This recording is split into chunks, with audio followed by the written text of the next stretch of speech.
ఈ రోజు ఎటో వెళ్లిపోయింది మనసు సీరియల్ ఎపిసోడ్ లో ఏం జరిగిందో తెలుసుకుందాం. గురువు గారు చెప్పినట్టు సీతాకాంతికి ఉన్న ప్రాణగండం నుంచి కాపాడడానికి మృత్యుంజయ యాగాన్ని ప్రారంభించబోతున్న గురువుగారు శ్రీలత మారినట్టు నటించి సీతాకాంతు రామలక్ష్మిలను నమ్మించి ఇంటికి పిలిపించి చంపే ప్రయత్నం ఏమైనా చెయ్యబోతుందా? మరి రామలక్ష్మి సీతాకాంతుని కాపాడగలదా? అసలేం జరిగిందో తెలుసుకోవాలంటే మనము ఎపిసోడ్ లోకి వెళ్ళిపోదాం. శ్రీలత రామలక్ష్మికి నగలను ఇచ్చి నువ్వే నా కోడలివి అని చెప్తున్న సమయంలో సిఐ కిరణ్ వచ్చి రామలక్ష్మి శ్రీలత మీద ఇచ్చిన కంప్లైంట్ విషయం మాట్లాడేటప్పటికి శ్రీలత బాధపడుతుంది. ఇక తనైతే ఇలా చెప్తూ ఉంటుంది, చూడమ్మా రామలక్ష్మి, నేను మారాను అని చెప్తుంటే కూడా నువ్వు నమ్మలేకపోతున్నావు. నేను ఆస్తి కోసం మిమ్మల్ని ఇంకా చంపాలి అని అనుకుంటున్నాను అని నువ్వు అనుకుంటే నాకంత విషయం కల్పిస్తే సరిపోతుంది కదమ్మా, అప్పుడు నా బాధ మీకుండదు కదా అని శ్రీలత చెప్తుంది. నేను ఆస్తి కోసమే మిమ్మల్ని చంపాలనుకుంటున్నాను అని ఇంకా నువ్వు అనుకుంటున్నావు కదా, ఏం చేస్తే నువ్వు నమ్ముతావో నాకు తెలుసు అని శ్రీలత గబగబా మేడ మీదకి వెళ్తుంది. ఆస్తి పేపర్లు తీసుకొచ్చి రామలక్ష్మి చేతిలో పెడుతుంది. చూడమ్మా రామలక్ష్మి, ఈ ఆస్తి కోసమే నేను మిమ్మల్ని చంపాలనుకుంటున్నాను అని నువ్వు అనుకుంటున్నావు కదా, ఇప్పుడు నాకు ఏ ఆస్తి వద్దు, మీరు మాతో కలిసి ఉంటే చాలు.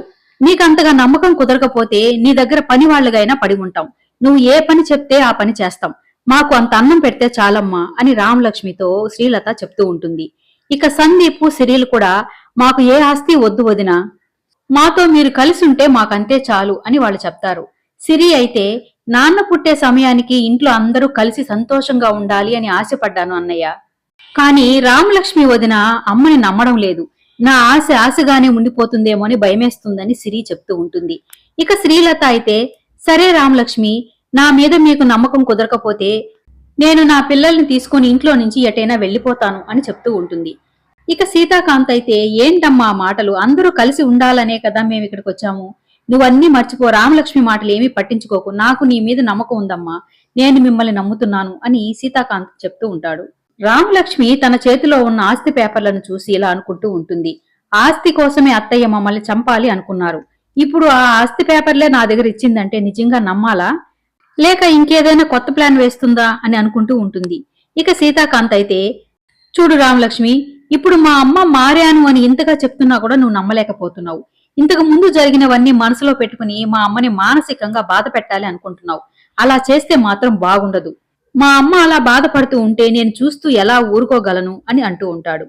రామలక్ష్మి శ్రీలత ఇచ్చిన నగలను ఆస్తి పేపర్లను తీసుకుని తన గదిలోకి వెళ్తుంది. శ్రీలత గురించే ఆలోచిస్తూ ఉంటుంది, అసలు నేను చూస్తున్నది నిజమా అబద్ధమా, ఆస్తి పేపర్ల కోసమే మమ్మల్ని చంపాలనుకున్న అత్తయ్య ఇప్పుడు ఆస్తే వద్దనుకుని ఆస్తి పేపర్లే నాకిచ్చేసింది అంటే తను నిజంగా మారిందా, ఎటూ తేల్చుకోలేకపోతున్నానే అనుకుంటూ ఉంటుంది. అంతలో రామలక్ష్మి మనస్సాక్షి తనకెదురుగా నిలబడి, ఏంటి రామలక్ష్మి, మీ అత్తయ్య గారు మారిపోయారు అని నమ్మేస్తున్నావా, అత్తయ్య గారు మారడం అనేది కల్లో కూడా జరగదు, నాగుపాము కాటేస్తే విషమే వస్తుంది కానీ అమృతం రాదు కదా, మరోసారి అత్తయ్యని నమ్మి నీ భర్త ప్రాణాలు పోగొట్టుకుంటావా, నీ భర్తని వాళ్ళకి ఎంత దూరంగా ఉంచితే నీ భర్త అంత క్షేమంగా ఉంటాడు, ఆలోచించుకో, అత్తయ్య మాత్రం మారదు, తను నటిస్తుంది, నమ్మి మరోసారి మోసపోవద్దు అని రామలక్ష్మి అంతరాత్మ తనని హెచ్చరిస్తుంది. శ్రీలత ధన సందీప్ వళ్ళీలు కూర్చొని ఉంటే సిరి వాళ్ల దగ్గరకొచ్చి, చూసావా అమ్మా, మీరు చేసిన పనుల వల్ల మీరు మారారు అని చెప్తే కూడా వదిన నమ్మడం లేదు, దీన్ని బట్టి మీరు ఎంత దుర్మార్గంగా ప్రవర్తించారో మీకు అర్థమవుతుందా, ఆదరించి అన్నం పెట్టిన అన్నయ్యనే చంపాలనుకున్నారు, మీరు చేసే పనులు చూసి ఒక దుర్మార్గురాలి కడుపును పుట్టాని అని నేనే చాలా బాధపడ్డానమ్మా, ఇప్పటికైనా మీరు మంచి పనులు చేసి అన్నా వదినల నమ్మకాల్ని సంపాదించండి, వదిన కోపంలో ఒక మాట అన్నా బాధపడకుండా భరించండి, అప్పుడే వదిన అర్థం చేసుకుని మీరు మారారని నమ్ముతుందమ్మా, అన్నా వదినలు క్షేమంగా ఉంటే మనందరం క్షేమంగా ఉంటామని సిరి వాళ్ళకి చెప్తూ ఉంటుంది. ఇక వాళ్ళు కూడా సరేనమ్మా అలాగే చేస్తామని అంటారు. రామలక్ష్మి ఇలా అనుకుంటూ ఉంటుంది, నేను అత్తయ్య వాళ్ళని నమ్మకుండా ఇలా సీరియస్ గా ఉంటే సీతా గారికి నా మీద కోపం వస్తుంది, తను కోపంగా ఉంటే నేను అతన్ని ఎలా కాపాడుకోగలను, తను నాతో మంచిగా ఉంటేనే కదా తనని కాపాడుకునే ప్రయత్నం చెయ్యగలను, గురువుగారు చెప్పినట్టు యమగడియలు మొదలయ్యాయని చెప్పారు, గురువుగారు చేసే మృత్యుంజయ యాగం పూర్తయ్యేంత వరకు నా భర్తని క్షేమంగా కాపాడుకోగలగాలి, అలా చెయ్యాలంటే నేను నా భర్తకు దగ్గరవ్వాలి అని అనుకుంటుంది. ఇక సీతాకాంత్ నిద్రపోతూ ఉంటే రామలక్ష్మి భరతనాట్యం చేస్తూ ఉంటుంది. ఆ శబ్దానికి నిద్రలేసిన సీతాకాంత్ ఏంటి ఈ కొత్త అవతారం అని అడుగుతాడు. ఇది నాకు అలవాటే అండి, పెళ్లి కానప్పుడు నేను ఇలా చేసేదాన్ని. పెళ్ళైన తర్వాత ఇదే మొదటిసారి. నాకు మనసు బాగోలేనప్పుడు నేను ఇలా చేస్తూ ఉంటానని చెప్తూ ఉంటుంది. అంతలో రామలక్ష్మి గజ్జెలు ఊడిపోవడంతో ఇక సీతాకాంతుని కట్టమంటే సీతాకాంతు రామలక్ష్మికి గజ్జెలు కడతాడు. రామలక్ష్మి సీతాకాంతుతో నాకొక కోరిక ఉంది, తీరుస్తారా అని అడుగుతుంది. ఏం కోరిక, ఎందుకు అని సీతాకాంత్ అడగడంతో అదేంటి మీ అమ్మగారు అడిగినా చెల్లెలు అడిగినా చేస్తాను అంటారే కాని ఎందుకు ఏమేని అడగరు కదా, మరి నేనడిగితే ఎందుకు అలా అడుగుతున్నారు అని అడుగుతుంది. ఇక సీతాకాంత్ అయితే సరే తీరుస్తాను చెప్పు అని అంటాడు. రామలక్ష్మి ఇలా చెప్తూ ఉంటుంది. రేపంతా నేను మీతోనే గడపాలి అనుకుంటున్నాను. ఎవ్వరూ ఉండకుండా మనిద్దరమే ఉండాలని నా మనసులోని బాధను మీతో పంచుకోవాలి అనుకుంటున్నాను అని చెప్తుంది. ఇక సీతాకాంత్ అయితే ఇలా అనుకుంటాడు.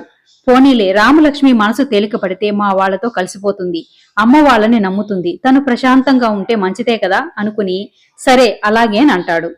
సీతాకాంత్ స్నానం చేయడానికి వెళ్ళినప్పుడు గురువు గారు రామలక్ష్మికి ఫోన్ చేస్తాడు. అమ్మా రామలక్ష్మి, యమగడియలు ప్రారంభమయ్యాయి. నేనిక్కడ మృత్యుంజయ యాగాన్ని ప్రారంభించాను.